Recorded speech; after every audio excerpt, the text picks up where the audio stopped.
Nabi Saleh alaihi salam adalah salah seorang nabi di antara 25 nabi yang kisah perjuangan dakwahnya banyak diceritakan dalam beberapa ayat-ayat Al-Quran. Beliau termasuk seorang nabi yang memiliki kesabaran yang cukup luar biasa. Beliau termasuk salah seorang keturunan dari Nabi Nuh alaihi salam. Sebagaimana yang kita ketahui bahwa kaum Tsamud ini kaum yang sangat terkenal ya dalam dunia sejarah itu. Kaum yang sangat terkenal. Bahkan Al-Quran sering sekali menyebut kaum yang satu ini ya. Kaum 'Ad dengan Tsamud. Ini kaum yang sangat banyak disebutkan oleh Al-Quran. Memang kaum Tsamud ini termasuk kaum yang memiliki peradaban dan ilmu pengetahuan yang sangat tinggi. Terutama dalam bidang seni dan arsitektur. Jadi salah satu hal yang menonjol dari kaum Tsamud ini, mereka begitu lihai, pandai mengukir batu ya. Jadi mereka bisa merubah gunung-gunung ya, bukit-bukit batu menjadi rumah. Ini hebatnya orang Tsamud ya. Tsamud ini sebetulnya diambil dari salah seorang ya, anak cucu dari Nabi Nuh alaihi salam. Jadi Tsamud itu nama orang sebetulnya. Tsamud memiliki anak keturunan ya, sampai kepada Nabi Saleh alaihi salam. Yang kemudian anak keturunan dari Tsamud ini bernama kaum Tsamud. Awalnya kaum Tsamud ini kaum yang beriman kepada Allah ya. Sisaan dari kaum 'Ad, kaum Nabi Hud yang sudah dihancurkan karena mereka sudah menentang dakwah dari nabi-nabinya. Di sisa dari kaum 'Ad maka muncullah kaum yang disebut kaum Tsamud yang berawal dari nama seorang manusia ya. Jadi Tsamud, anak dari Nabi Nuh alaihi salam. Nah, Tsamud ini kemudian melahirkanlah cucu-cucu dan cicit sampai kepada Nabi Saleh alaihi salam. Nabi Saleh oleh Allah Subhanahu wa taala diutus ya, di satu kaum yang bernama kaum Tsamud. Kaum Tsamud memang kaum yang sangat terkenal ya, dan Al-Quran sering sekali menyebutkan nama kaum Tsamud ini. Karena memang kaum Tsamud ini kaum yang mereka memiliki peradaban ilmu pengetahuan yang sangat tinggi sebetulnya ya. Mereka memiliki satu kebiasaan dalam bidang ilmu arsitektur dan ilmu seni. Dan mereka sangat lihai membangun istana-istana yang terbikin dari batu. Dan berapa banyak gunung-gunung dan bukit-bukit batu yang mereka sulap menjadi sebuah istana. Ini hebatnya kaum Tsamud di sini. Padahal mereka tidak memiliki alat-alat canggih yang seperti zaman sekarang ya. Mereka dengan alat pahat yang sederhana yang apa adanya, mereka bisa merubah gunung-gunung yang menjulang tinggi. Bukit-bukit batu itu bisa dirubah, disulap menjadi sebuah istana dan rumah-rumah yang megah.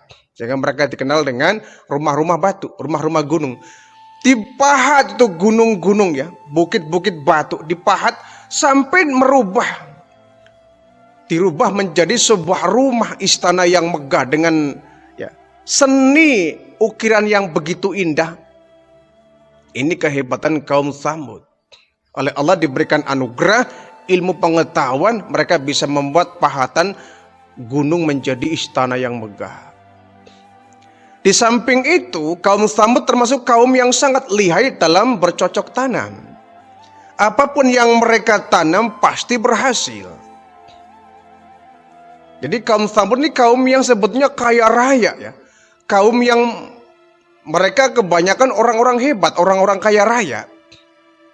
Rizkinya berlimpah di mana-mana karena mereka sesungguhnya orang-orang pandai, orang-orang pintar, orang yang berilmu tinggi. Tetapi sayang seribu sayang, anugerah yang diberikan Allah kepada kaum Tsamud justru bukan menyebabkan mereka bersyukur kepada Allah, justru mereka malah ingkar kepada ajaran Allah. Di kaum Samud ini karena kaya, mereka tuh kebiasaannya mabuk-mabukan ya. Mereka berzina, mereka berfoya-foya dengan kekayaannya. Mereka juga bukan lagi menyembah Allah, tapi menyembah berhala-berhala. Mereka sudah ingkar dan lupa kepada Allah. Mereka ingkar bahwa yang memberikan pengetahuan kepada mereka, mereka bisa menjadi umat yang jaya, itu Allah Subhanahu wa Ta'ala. Oleh karena itu, Allah Subhanahu wa Ta'ala kemudian mengutus hambanya Nabi Allah Saleh alaihi salam. Nabi Saleh diuji oleh Allah untuk menghadapi kebandelan kaum Samud. Mereka sudahlah kaya, pintar ya. Orang begini kalau imannya nggak hebat, sulit untuk didakwai. Sudahlah kaya, pintar. Sudahlah dia orang yang memiliki harta benda yang banyak, ilmu pengetahuan mereka pun sangat tinggi. Sehingga ketika diajak untuk berdialog ya, didakwai, mereka menyangkal. Mereka mendebat. Satu hari ketika sedang kumpul dengan masyarakat luas ya kaum Samud, Nabi Nuh itu berdakwah siang dan malam, nggak kenal waktu, pagi, siang, sore, malam berdakwah menghadapi kaum Samud. Kata Nabi Saleh dalam Al-Quran ya, surat Hud ayat 61. Ya qaumi ibudullaha ma lakum min ilahin ghairi. Wahai kaumku, sembahlah Allah yang tidak ada Tuhan melainkan Dia.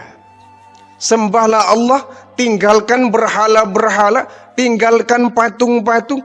Sembahlah Allah yang telah memberikan ilmu pengetahuan kepada kalian, yang sudah memberikan keberkahan, rizki yang banyak. Kalian bercocok tanam selalu berhasil, diturunkan hujan untuk kalian, itu semua dari Allah. Tinggalkan semua berhala ini, sembahlah Allah. Malakum min ilahin ghairi. Yang tidak ada Tuhan melainkan Dia. Ini dakwah yang banyak disampaikan oleh para nabi ya. Umumnya begini, kalimat-kalimat ya qaumi ibudullah, ya qaumi ibudullah ini. Kebanyakan Al-Quran menceritakan kisah para nabi ketika berdakwah dengan kalimat yang sama. Ya qaumi ibudullah ma lakum min ilahin ghairi. Kaumku, sembahlah Allah yang telah memberikan rezeki kepada kalian dan tidak ada Tuhan melainkan Dia. Ya namanya juga kaum Samud ya, bandelnya naudzubillah. Didakwai bukan Rut, malah Nabi Saleh didebat. Ya Saleh, qad kunta fina marjuwan qabla hadza. Saleh, kamu kan sebelum begini sama dengan kami. Kau ngaku menjadi rasul, ngaku menjadi nabi. Kami semua tahu kamu kecilnya seperti apa. Kamu kok tiba-tiba ngajak kami untuk meninggalkan berhala-berhala? Apa kamu nggak sadar bahwa ini sudah menjadi sesembahan orang tua kita? Atanhana anak Buddha mayabudu abauna. Kenapa engkau tiba-tiba melarang kami untuk meninggalkan, untuk menyembah berhala yang sudah menjadi sesembahan orang tua kami? Kamu sebelum berdakwah begini, menyampaikan begini, kan kamu sama dengan seperti kami. Kamu seperti kami ke orang-orang biasa. Kok tiba-tiba kamu memperingati kami? Atanhana anak Buddha, engkau melarang kami untuk menyembah ma ya'budu abauna.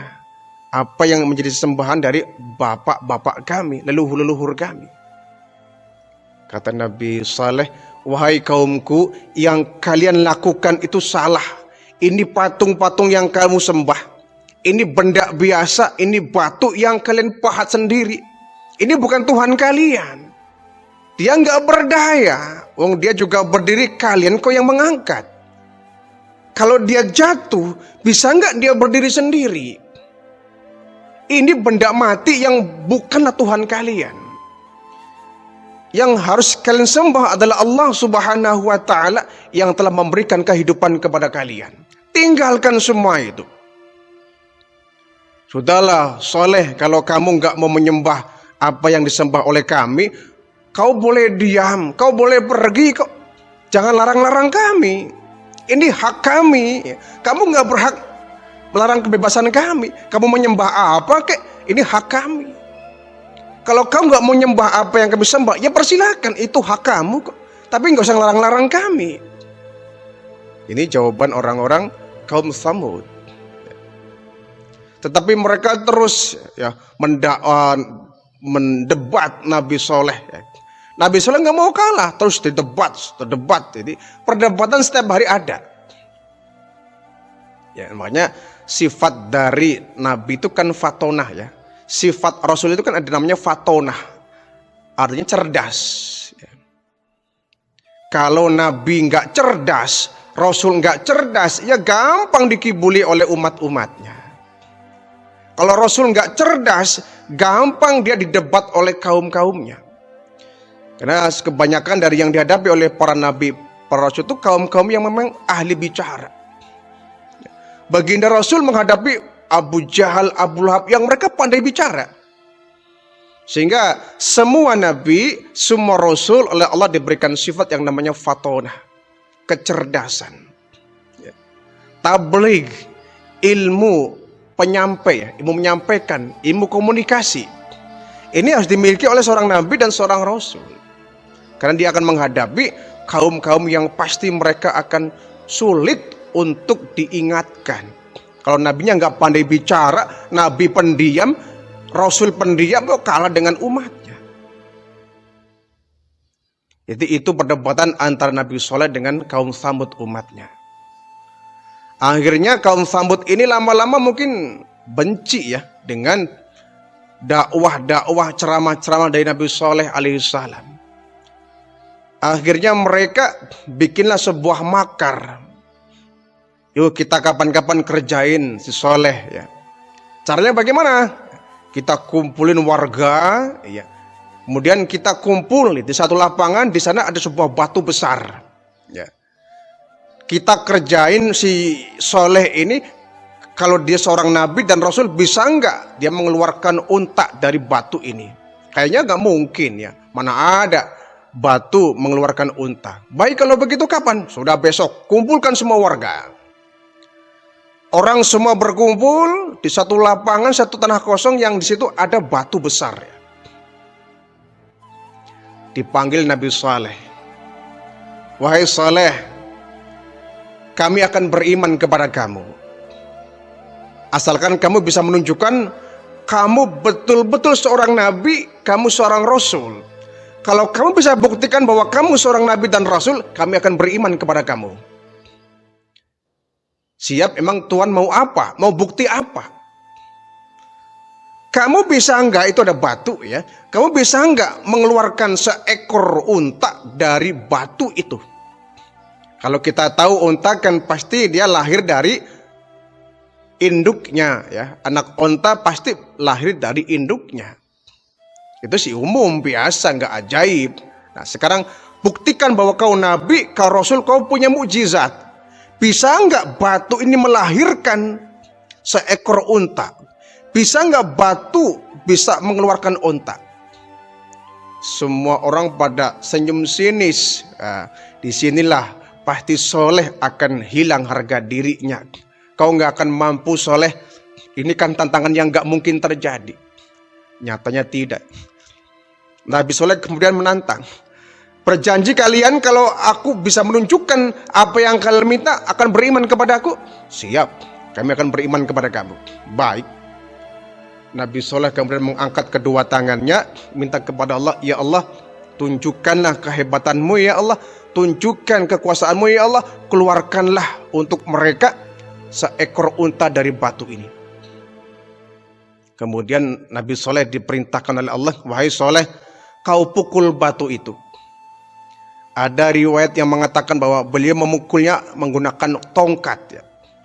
Ada pula riwayat yang menjelaskan memukulnya langsung menggunakan tangan. Dipukul batu itu. Allahu Akbar. Ketika dipukul batu yang besar itu, tiba-tiba batu itu langsung terbelah. Batu terbelah, muncul dari dalam bongkahan batu itu seekor unta raksasa. Unta yang ukurannya nggak lazim, besar sekali. Ya mereka orang-orang Tsamud ini mereka punya unta, tapi unta-unta kecil ya. Ya unta ukuran normal lah. Mereka kaget ketika batu terbelah, terbuka, muncul dari balik bongkahan batu itu seekor unta yang begitu besar. Ya bagi mereka orang yang dilembutkan hatinya oleh Allah, melihat keajaiban yang tidak masuk akal ini, mereka langsung beriman kepada Nabi Saleh. Saleh, aku beriman kepadamu, aku percaya bahwa kau seorang nabi, kau seorang rasul. Banyak orang yang kemudian oleh Allah diberikan hidayah. Tapi bagi mereka para pejabat-pejabat ya, orang-orang terdepan lah, kepala suku kaum Tsamud, mereka membantah itu pasti sihir. Ya mana mungkin ada batu dibelah keluar unta.